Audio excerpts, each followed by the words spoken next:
Hello everyone. मैं हूं अनुज और आप देख रहे हैं मेरा चैनल लीगल करेंट्स। आज के वीडियो में हम बात करेंगे आर्टिकल 15 की। आर्टिकल 15 वो फंडामेंटल राइट है जो प्रोहिबिशन ऑफ डिस्क्रिमिनेशन के बारे में बात करता है। इसके 6 प्रोविजंस हैं और इसके कुछ केस लॉज हैं। सभी को समझेंगे आज के वीडियो में। तो शुरू करते हैं आज का वीडियो आर्टिकल 15 पे। आर्टिकल 15 इंडियन कॉन्स्टिट्यूशन का वो फंडामेंटल राइट है जो डिस्क्रिमिनेशन को प्रोहिबिट करता है। अब ये डिस्क्रिमिनेशन इन 5 चीजों से होगा तो उसको प्रोहिबिट करेगा। क्या क्या है? रिलीजन, रेस, कास्ट, सेक्स या फिर प्लेस ऑफ बर्थ या इनमें से कोई भी हो। अगर इनके बेसिस पे कोई भी डिस्क्रिमिनेशन होगा तो उसको वो वायलेटिव होगा आर्टिकल 15 के। तो ये है आर्टिकल 15। और इस आर्टिकल 15 के 5 क्लॉजेस थे, 5 प्रोविजंस आर्टिकल 15 में होते थे अप अनटिल 2019। 2019 में 103rd अमेंडमेंट हुआ कॉन्स्टिट्यूशन में और इसमें एक 6th क्लॉज को ऐड किया गया। आज हम डिस्कस करेंगे सारे क्लॉजेस और उनसे रिलेटेड सारे केस लॉज। तो शुरू करते हैं क्लॉज 1। सो आर्टिकल 15 क्लॉज 1 क्या कहता है? Prohibition of discrimination. तो जैसा मैंने बताया कि आर्टिकल 15 डिस्क्रिमिनेशन को ही प्रोहिबिट कर रहा है on on grounds of 5 points: religion, race, caste, sex, place of birth और एनी ऑफ देम। तो यहाँ पे यही बात कही गई है, लेकिन यहाँ पे ये बात स्पेसिफिकली स्टेट के लिए गई है। स्टेट यानी कि कोई भी गवर्नमेंट जो होगी, स्टेट गवर्नमेंट या सेंट्रल गवर्नमेंट, वो ऐसा डिस्क्रिमिनेशन नहीं कर सकती। The state shall not discriminate against any citizen based on these 5 points. तो यहाँ पे स्टेट को मना किया गया है कि स्टेट ऐसा नहीं कर सकती है। फॉर एग्जाम्पल, अगर गवर्नमेंट किसी व्यक्ति को कहीं पे जाने से मना करती है, रोकती है, किसी व्यक्ति को या किसी समाज को रोकती है वहां कहीं भी जाने से, बेस्ड ऑन कास्ट हो गया या बेस्ड ऑन रिलीजन हो गया या बेस्ड ऑन रेसिज्म या सेक्स हो गया, तो वो वायलेटिव होगा आर्टिकल 15 के। अब इसका एक बहुत ही इंपॉर्टेंट और बहुत ही लैंडमार्क केस था। वो था state of Madras versus Champakam Dorairajan. अब ये 1951 का केस है और ये एक लैंडमार्क केस है क्योंकि इस केस की वजह से ही जब कॉन्स्टिट्यूशन में पहला अमेंडमेंट हुआ था तो आर्टिकल 15 में क्लॉज 4 को ऐड किया गया था। समझते हैं ये केस क्या था। ये केस था जहां पे मद्रास गवर्नमेंट ने मेडिकल कॉलेजेस में एडमिशन के लिए कास्ट वाइज रिजर्वेशन कर दिया था। जब कास्ट वाइज वो रिजर्वेशन हुआ तो उसको चैलेंज किया गया और सुप्रीम कोर्ट ने ये कहा कि कास्ट वाइज अगर हम कोई रिजर्वेशन कर रहे हैं without any other factors of upliftment, या मतलब इसमें किसी भी कास्ट का, किसी पर्टिकुलर कास्ट का या तो एडवांसमेंट हो रहा है या तो अपलिफ्टमेंट हो रहा है क्योंकि वो बैकवर्डनेस में है या एजुकेशनल स्टेटस कमजोर है, इस वजह से अगर वो रिजर्वेशन दिया गया है तो वो वैलिड है। अगर ऐसा कोई भी रीजन नहीं है तो वो वायलेटिव ऑफ आर्टिकल 15 है। तो यहाँ पे यही देखा गया कि वो जो रिजर्वेशन दिया था मद्रास गवर्नमेंट ने मेडिकल कॉलेजेस में एडमिशन के लिए, वो वॉयलेटिव था आर्टिकल 15 के, क्योंकि उसके पीछे कोई ग्राउंड नहीं था, सिर्फ कास्ट के बेसिस पे रिजर्वेशन दे रखा था। और इसी के चलते क्लॉज 4 ऐड किया गया आर्टिकल 15 में during our first amendment of constitution. एक ये केस है। एक और केस है इसी का, क्लॉज 1 का। वो है DP Joshi versus state of Madhya Pradesh. अब यहाँ पे क्या है कि मध्य प्रदेश में इंदौर में मेडिकल कॉलेजेस हैं और मेडिकल कॉलेजेस में एडमिशन के लिए एमपी गवर्नमेंट ने ये कहा कि जो डोमिसाइल स्टूडेंट्स हैं उनको कैपिटेशन फीस नहीं देनी होगी। मतलब जो एमपी स्टेट के जो रहने वाले हैं, इंदौर के, एमपी स्टेट के जो रहने वाले हैं, उनको कोई कैपिटेशन फीस नहीं देनी पड़ेगी। लेकिन जो नॉन डोमिसाइल स्टूडेंट्स हैं, the students which are taking admission from other states into MP medical colleges, उनको आप एक कैपिटेशन फीस देनी पड़ेगी। उनको कैपिटेशन फीस देनी पड़ेगी 1300 से 1500 के बीच में। तो इस केस को भी, इसको भी, इस रूल को भी चैलेंज किया गया और ये थ्रू एक रिट के आर्टिकल 32 के अंडर जो रिट्स आती हैं, उस रिट के थ्रू सुप्रीम कोर्ट में इसको चैलेंज किया गया। और ये कहा गया कि ये जो रूल है, ये आर्टिकल 14 और आर्टिकल 15 क्लॉज 1 को वायलेट कर रहा है, राइट टू इक्वालिटी को। और जो बेसिस है, यानी कि religion, place of birth, sex, जो जो 5 ग्राउंड्स हैं, उनके बेसिस पे ये वायलेट कर रहा है।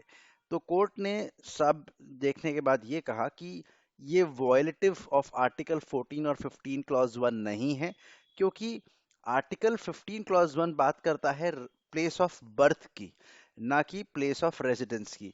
तो यहाँ पे जो डोमिसाइल और नॉन डोमिसाइल स्टूडेंट्स की बात हो रही है, वो प्लेस ऑफ रेसिडेंस के लिए बात हो रही है। और ये प्लेस ऑफ बर्थ और प्लेस ऑफ रेसिडेंस दोनों ही अलग अलग टॉपिक्स हैं, अलग अलग टर्म्स हैं। तो यहाँ पे इस लॉ को, इस एमपी गवर्नमेंट के इस रूल को खारिज नहीं किया गया, और ये एज इट इज रहा। अब बात करते हैं क्लॉज 2 की। क्लॉज 2 कहता है no restrictions by citizens on access to shops, public restaurants etcetera. तो बहुत सिंपल अंडरस्टैंडिंग है। देखिए, क्लॉज 1 क्या कहता है कि no no state government, no state is allowed to put any restrictions for citizens. और यहाँ पे सिटीजन्स भी कोई रिस्ट्रिक्शंस, क्लॉज 2 में रिस्ट्रिक्शंस जो सिटीजन्स जो रिस्ट्रिक्शंस करते हैं, वो भी नहीं कर सकते। क्लॉज 1 गवर्नमेंट की बात करता है, क्लॉज 2 नॉर्मल सिटीजन्स की बात करता है कि citizens can not put any restrictions on access to any public restaurants or public places to anyone, चाहे वो शॉप्स हो, पब्लिक रेस्टोरेंट्स हो, होटल्स हो, वेल्स हो, टैंक्स हो, बाथिंग हट्स हो, सब जगह सिटीजन्स किसी को भी रोक नहीं सकते, किसी इन इन 5 ग्राउंड्स के बेसिस पे, कि कोई कास्ट को लेके रोक दिया या कोई जेंडर बायस होके रोक दिया, वो नहीं कर सकते। ये ही है क्लॉज 2। और इसके लिए एक केस है नयन Sukhdas versus state of Uttar Pradesh. और इसमें स्टेट ने डिफरेंट इलेक्टोरल बोर्ड्स सेटअप किए थे बेस्ड ऑन डिफरेंट रिलीजन्स। तो सुप्रीम कोर्ट ने ये कहा कि ये ऐसा नहीं किया जा सकता, इलेक्टोरल बोर्ड्स नहीं क्रिएट किए जा सकते बेस्ड ऑन रिलीजन। ये अनकॉन्स्टिट्यूशनल है। और इसको जजमेंट में ये कहा गया है that state shall not discriminate against any individual. तो ये, क्योंकि ये डिस्क्रिमिनेशन हो रहा है, आप रिलीजन के बेस पे आप इलेक्टोरल बोर्ड सेट कर रहे हो, तो वो एक डिस्क्रिमिनेशन है। तो यहाँ पे इसको कोर्ट ने स्ट्राइक ऑफ किया था। तो ये था क्लॉज 2। अब बात करेंगे हम क्लॉज 3 की। क्लॉज 3 क्या कहता है? क्लॉज 3, देखिए, अब डिस्क्रिमिनेशन दो तरीके के होते हैं, एक नेगेटिव डिस्क्रिमिनेशन, एक पॉजिटिव डिस्क्रिमिनेशन। पॉजिटिव डिस्क्रिमिनेशन कैसा होगा? जब आप किसी के एडवांसमेंट, किसी के अपलिफ्टमेंट की बात करोगे। डिस्क्रिमिनेट कर रहे हो आप based on sex, based on religion, आप डिस्क्रिमिनेशन कर रहे हो, यस। लेकिन आप उस सोसाइटी के अपलिफ्टमेंट की बात करो तो वो पॉजिटिव डिस्क्रिमिनेशन है। अब क्लॉज 3 क्या कहते हैं? क्लॉज 3, 4, 5, 6 आपके पॉजिटिव डिस्क्रिमिनेशन की बात करते हैं। empowering the state to make social provisions for women and children। तो क्लॉज 3 क्या कह रहा है कि गवर्नमेंट को एम्पावर कर रहा है, कि गवर्नमेंट के पास एक राइट है कि वुमेन्स के और चिल्ड्रंस के अपलिफ्टमेंट के लिए वो कोई भी नया लॉ, कोई भी स्पेशल प्रोविजन लेके आ सकते हैं। यही है क्लॉज 3। एक एग्जांपल ले लेते हैं। तो the state providing scholarship specifically for students from economically backward sections और marginalized communities is an example of positive discrimination। तो बहुत सिंपल है। यहाँ ये कह लीजिए, अगर कहीं पे वुमेन के लिए रिजर्वेशन लिया जा रहा है, जैसे दिल्ली में ट्रैवल करते हैं, जब वुमेन ट्रैवलिंग करती है तो बसेस में उनका टिकट नहीं लगता है, तो फ्री ऑफ कॉस्ट ट्रैवल है अगर, तो वो एक प्रोविजन दिया गया है, वो वुमेन के अपलिफ्टमेंट के लिए दिया गया है। वो वैलिड डिसीजन, वो वैलिड प्रोविजन माना जाएगा। उसमें जेंडर बायस होके उसको चैलेंज नहीं किया जा सकता। इसका एक केस लॉ है, और ये बहुत ही इंपॉर्टेंट और बहुत ही लैंडमार्क केस है, Yusuf versus state of Bombay. तो इस केस में section 497 of Indian penal code, इसको चैलेंज किया गया था। अब पिटिशनर का आर्ग्यूमेंट क्या था कि ये जो 497 है, पहले समझ लेते हैं कि सेक्शन 497 है क्या। 497 आईपीसी का एडल्ट्री की बात करता है। एडल्ट्री को क्रिमिनलाइज किया हुआ था। और एडल्ट्री क्या है कि अगर हस्बैंड वाइफ है और वाइफ किसी दूसरे व्यक्ति के साथ सेक्सुअल रिलेशनशिप करती है, और तो हस्बैंड को ये राइट है कि हस्बैंड उस दूसरे व्यक्ति के ऊपर केस कर सकता है और उस दूसरे व्यक्ति को सजा या फाइन दोनों हो सकते हैं। तो ये एडल्ट्री है। लेकिन अब इसमें क्या इस केस में क्या हुआ, इस केस में इस सेक्शन 497 को चैलेंज किया गया कि ये जो एडल्ट्री एक क्रिमिनल ऑफेंस जो है, ये जेंडर बायस्ड है। इसमें मेन को तो पनिश किया जा रहा है लेकिन वुमेन को कुछ नहीं किया जा रहा। तो ये जेंडर बायस एक चीज हो गई। अब इसमें तो ये वॉयलेशन ऑफ इक्वालिटी यानी अपना आर्टिकल 14 और आर्टिकल 15 क्लॉज 1 को वॉयलेट किया कर रहा था। अब सुप्रीम कोर्ट क्या कहता है? सुप्रीम कोर्ट ने इसमें इसको सेक्शन 497 को वैलिड बताया और कहा कि ये जरूरी है और इसमें कोई राइट टू इक्वालिटी का वायलेशन नहीं हो रहा है। और ये क्योंकि उस टाइम में, उस जमाने में, मतलब 1950s में अगर आप जाओगे तो वुमेन के स्टेटस उतना ज्यादा नहीं था। तो इस वजह से उस टाइम पे इसको वैलिड बताया गया कि सेक्शन 497 में अगर ऐसा है तो ये वैलिड है। लेकिन इसके बाद में केस आया एक Joseph shine versus union of India का, और उसमें फिर से यही बात उठी। सेक्शन 497 एक जेंडर बायस्ड लॉ है। तो इसके लिए इस बार, तब जब सुप्रीम कोर्ट ने डिसीजन दिया, तो सुप्रीम कोर्ट ने ये देखा कि women और men both are equally responsible into that particular crime. So first thing what they did is 497 को decriminalize किया गया और 497 को सिर्फ as a ground it can be used for divorce. तो अब section 497 is not gender biased. Earlier, yes, before 1950s or during 1950s, it was definitely a gender bias. But there, at that point in time, वहां पे भी एक reason था क्योंकि women का status जो था उतना ज्यादा नहीं था। तो सोसाइटल पर्सपेक्टिव अगर देखें तो वो सही था उस टाइम पे। तो ये है क्लॉज 3। अब बात करते हैं क्लॉज 4 के बारे में। क्लॉज 4 बात करता है special provisions for socially and economically backward classes. अब देखिए, तीन तीन चीजें समझ लेते हैं हम कि हमारे पास तीन तीन कैटेगरीज है। एक है एसईबीसी। एसईबीसी क्या हो गया? Socially educationally backward classes, SEBC.